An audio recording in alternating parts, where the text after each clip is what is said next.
okay, best episode so far. Seriously, what the hell was going on in the first 3 episodes? Apparently you do know how to pace a story. Yeah, the pacing here is great. Like, characters actually get to talk to each other and, absorb stuff. And you can have, and they have the myth stuff in a, fun way, in my opinion. And Ares shows up in this episode. I'm sure we all knew that was happening. And he's done really well. The guy playing Ares is having a fun time. And he really elevates this episode. I loved how he was done. I still want the fire for eyes, though. Because, he has the glasses at one point, so I was like, well, why doesn't he have the fire for eyes? And I realized later, well, maybe it's because he's having a lot of scenes. He actually has a lot more time than he had in the book, where he's just talking and emoting and stuff. So it's like, okay, maybe it would have been a little complicated to give him fire eyes for that long, or to have him wearing glasses for that long, because it would have looked weird. But, there's an easy fix for it. You could just have him roll in with glasses, at some point reveal the fire, and that can be how they figure out he's Ares. That would have been cool. And then, maybe when he's talking to them in the restaurant, he could have had fire for eyes at first, and then been like, oh, wait a minute, and tilt his head, and you could see the fire turn into normal eyes. You can still have this stuff. It takes 2 minutes to fix. Amazingly, no monster in this whole episode, so again, I don't know where that $15 million is going. You couldn't put a little fire effect in there. But, I liked how the characters talk to each other in this. It picks up right where the last episode left off, which is what I wanted. When Percy reunites with his friends, he thinks Annabeth's going to be mad at him because he tricked her in the last episode, but she just immediately hugs him because she's glad he's okay. And I loved that. I was like, that's how you build some chemistry. It's nice. Okay, yeah, that got better. So, look, maybe I'll concede a little bit that people were like, well, the Percy-Annabeth relationship needs to build. And it's like, okay, maybe I can see what they're going for there, fine. But I will die on this hill that Percy and Grover should have already had chemistry. And they didn't, okay? They screwed that up. And some people said, well, Percy and Grover aren't friends yet. Yes, they were. They were already friends before the events of the first episode. So they should have had a good dynamic already, and they didn't. And they kind of still don't. Grover's still, doesn't fully have a place yet here. I don't know. They try to do something with him in this episode that I don't know how to feel about. It's a little weird. But, yeah, this is the Love Tunnel episode. People who read the book know what I'm talking about. They meet up with Ares. Ares offers to give them some help on their quest if they go get his shield back from this amusement park, because apparently he was boinking Aphrodite there, so he can't go back there because, Hephaestus will likely do something to him, which I believe is all straight out of the book. And again, it's a good nod to the myth of Ares, Aphrodite, and Hephaestus. I think it all works. And, yeah, there were a couple of funny lines in there, too, I think when Percy was going through the turnstile, it was like, wait, Percy, that's celestial bronze. He's like, fascinating. What are you talking about? That was a little funny. And when they're going through the tunnel, there's the story of Hephaestus playing during it. And I liked that. In fact, I liked it to the point where when they kept cutting back to Percy and Annabeth, I was like, no, I want to see the story. Stop cutting away from it. And when Percy's head is blocking it, I was like, move your head. I'm trying to watch the story. So yeah, show got better. Please keep getting better. But again, you fucked up really bad in the first 3 episodes, and you've lost a lot of your potential audience, and that's really depressing.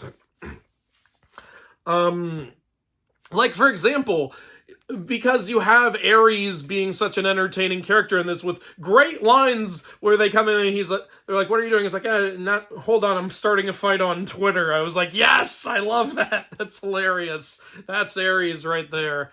People were really excited to see this actor play Ares, and he's having fun, so great. When I saw stuff like that, I'm like, man, you didn't do anything with Dionysus. You had that one silly joke about, oh, go get me a bottle of whatever, but that's not even one, that's not in the book, and two, there's other moments he does have in the book which build his character better. In the show, that felt a little too out of nowhere. The Ares stuff in this, I think, felt like it flowed better. Even though they do insert Ares stuff that wasn't in the book, I thought it flowed better. I thought the Dionysus thing just felt a little too inserted. It didn't feel like it was flowing great. And again, I didn't like that they didn't have Percy find out it was Dionysus like he does in the book. And even in this, again, I think you could have had them discover Ares' identity better by him showing up with the glasses and him trying to talk to them and being like, we don't want to talk to you, and then he could lower the glasses and fire, and it could have like jump scared like Percy and Grover, and they could have jumped back, and Annabeth could have just been like, okay, it's Ares. Like, I think that could have been a funny scene, but they don't have that. Like, could have been good. But, yeah, so it just makes me feel like I don't think the way they handled Dionysus was proper, like, even though they've got, like, a funny actor playing him, but the way they're doing Ares so far is working, I think, and I think they're kind of foreshadowing what happens later.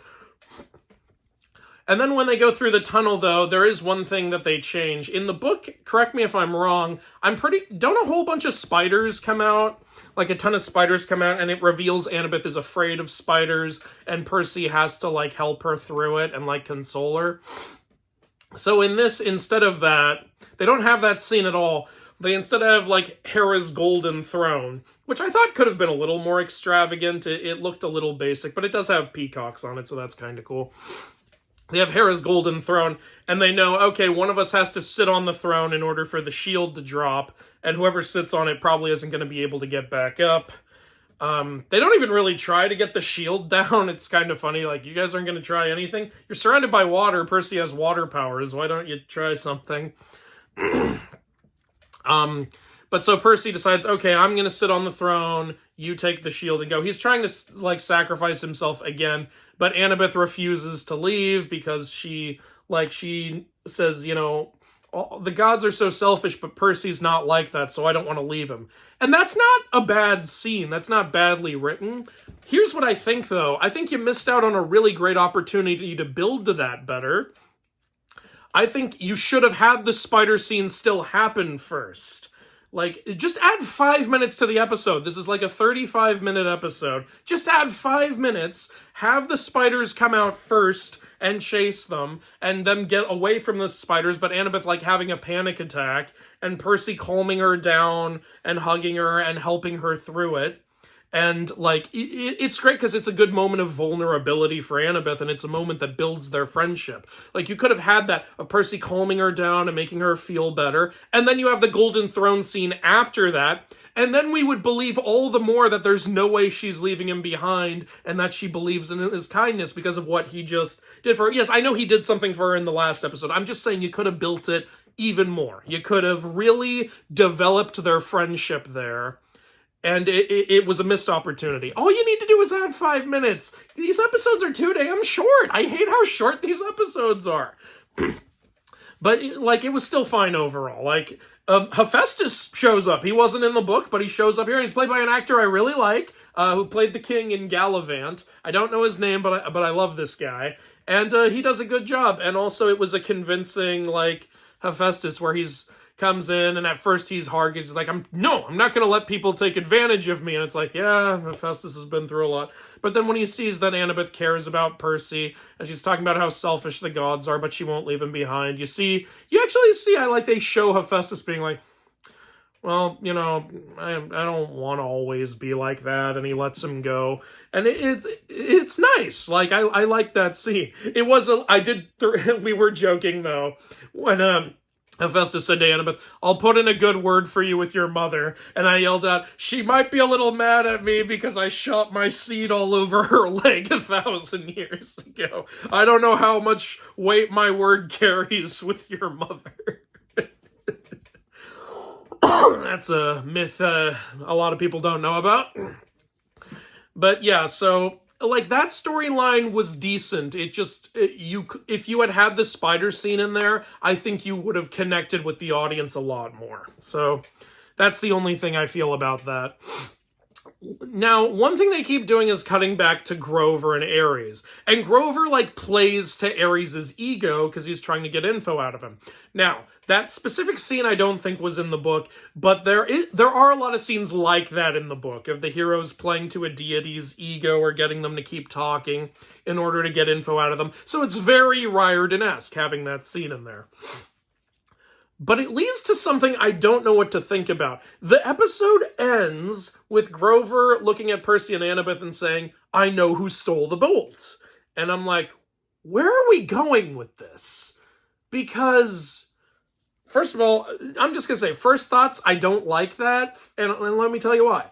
Because it's going to lead to one of two things. There are only two options. A, he knows, spoiler alert, that Ares or Luke, that Luke stole the bolt or Ares has the bolt. He's got to know one of those two things, right? And in which case it's going to ruin the twist later. Or B, and it's also going to make you wonder, why even go to Hades if you know that now? Or B, he's just got an incorrect theory going on, in which case, what's the point? Like, why even introduce that and waste our time with it? Like, are they going to introduce something like, Clarice stole the bolt or something? Like, it's pointless. Why do that? I don't see the point of that.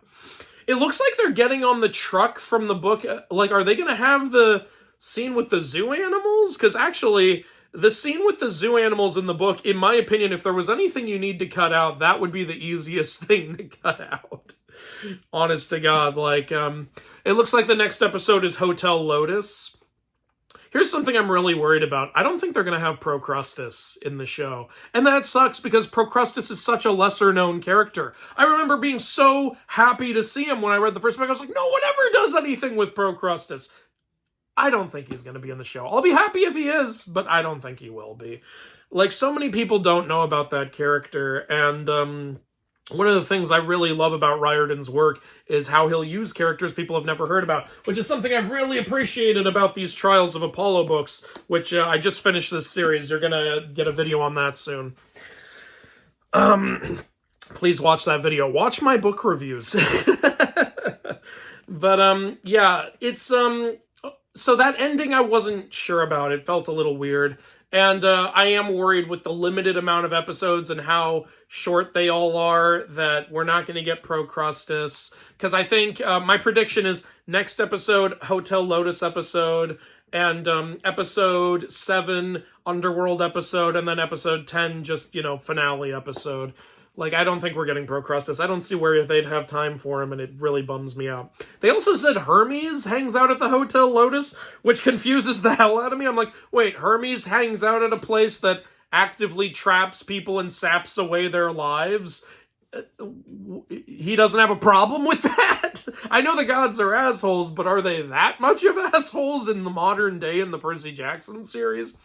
And now it makes me think, oh no, they're going to have Hermes get them out of the Hotel Lotus. Just like the movie, they're not going to let Percy discover on his own what's going on in the Hotel Lotus. And yeah, they're not going to have Percy break Annabeth out of her trance by bringing up spiders, because spiders haven't even been brought up in this whole season.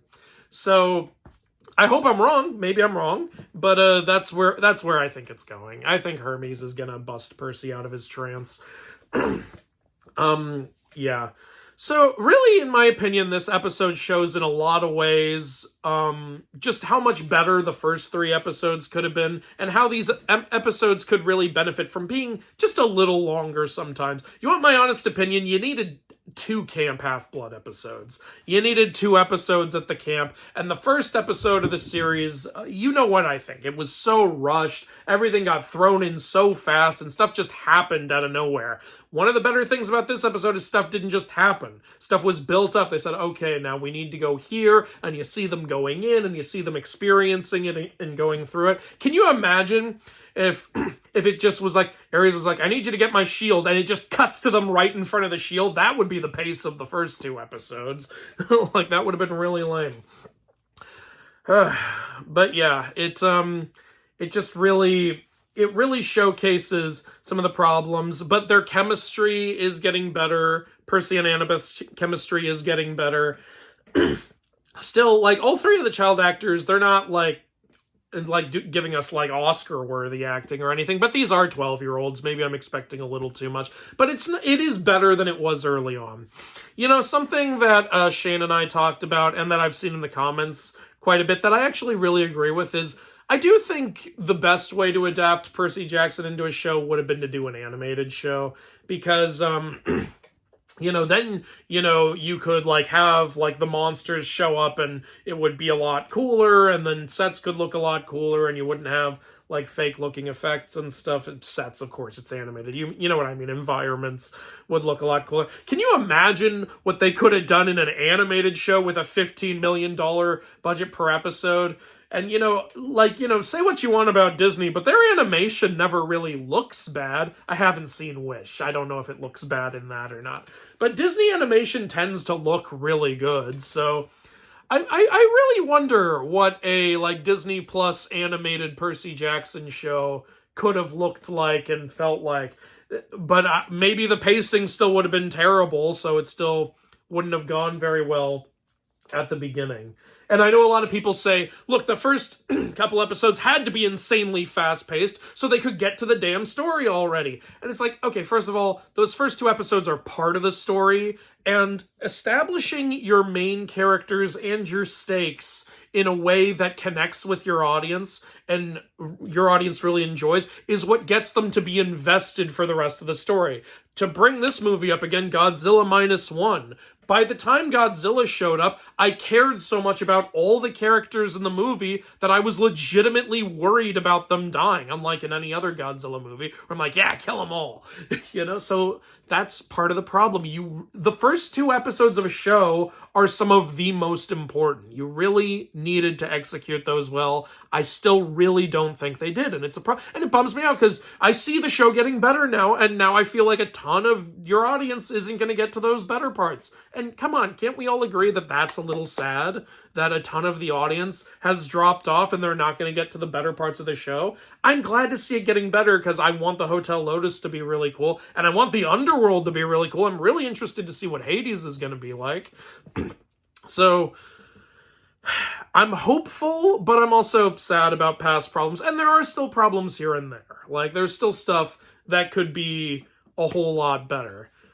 But I don't know. I'll see. I'm curious to see how Lin-Manuel Miranda performs as Hermes. What did you think of the episode? I know, people like are still pretty mixed on this series. I saw a lot of people agreed with me that episode 4 showed it getting better, but there were a lot of people who still thought it really didn't land for them, and I get it. Like, it's fine.